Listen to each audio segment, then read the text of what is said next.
ADRE 2022 অহা এটা অংক আছিলে। যদি এৰ দৰমহা বিতকৈ 25% বেছি, তেন্তে বিৰ দৰমহা এৰ দৰমহাতকৈ কিমান শতাংশ কম হ'ব?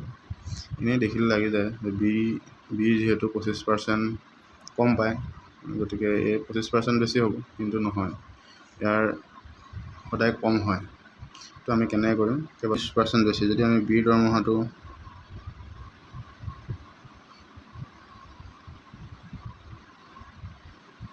ধৰি লওঁ 100, তেতিয়া আমি এৰ দৰমহাটো পাই যাম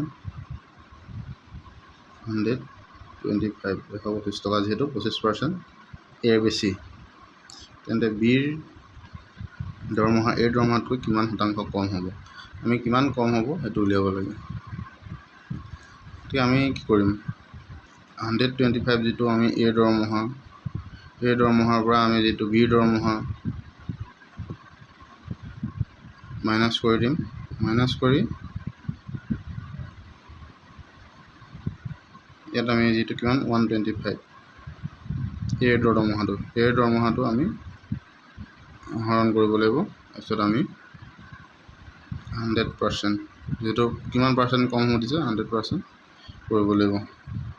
আমি এইটো কৰি দিলে আমি পাই যাম 100%, এইটো আমি পাই যাম 25, এইটো আমি পাই যাম 125 into 100%, আমি বাহিৰত ৰাখিলোঁ,